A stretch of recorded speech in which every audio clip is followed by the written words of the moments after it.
Okay, so today I can't talk for everyone, but I can just tell you my story and why I have travelled an hour and a half here to get here to fight for a man that I don't even know.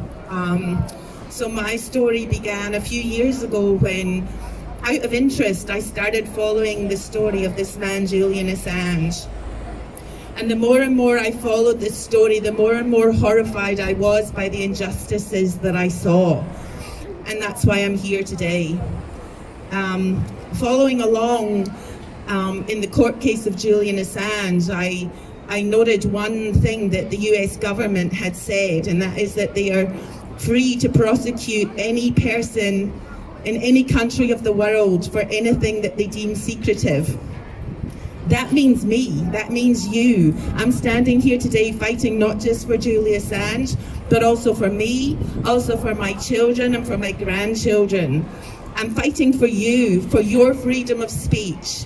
There's a little quote on one of the posters out the front, and it talks about how we're not overthrown by big wars, we're overthrown by the silent diminishing slowly of free speech. And that's what overthrows our democracy.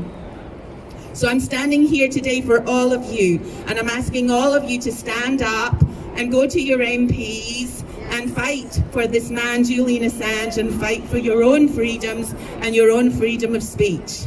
Thank you. The Ecuadorian government at the time, in exchange for several billions of dollars from the US, rendered Julian Assange to the UK government to put him in a high security prison, Belmarsh Prison, and he's remained in that prison for over 5 years. Now, Julian Assange is, of course, the most acclaimed Australian journalist. Julian has received in excess of 35 international awards for excellence in journalism. And we are proud to have an Australian journalist and publisher like Julian to be an Australian.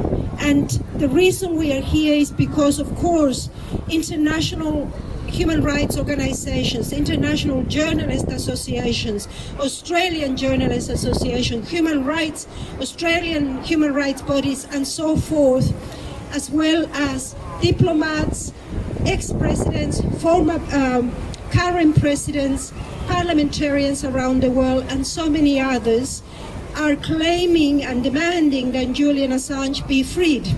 We heard today that President Biden has said that he is actually considering the request by the Australian Parliament, including our Prime Minister, Mr. Albanese, for Julian's release. So this is being considered. Hello. Julian Assange needs to be freed today. This is an awful situation that he's in Belmarsh Prison, suffering mental health, away from his family and his children. It has to stop today. If Julian Assange is extradited to the US, it says to all journalists out there that there is no more free speech. It is wrong.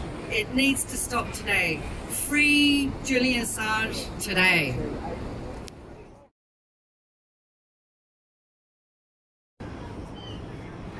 Julian has always shown and defended victims of torture, corruption, those without a voice. What happened to him? Himself, he ended up a victim of torture. Hasn't been found guilty of anything. An innocent man, innocent person who fought to reveal the truth about war crimes and atrocities. And for that, he has been punished. Punished in a most horrible way. The purpose being to scare people from speaking out. But we won't be scared. We won't be scared. Just like Julian wasn't scared. And we've all got to stand up.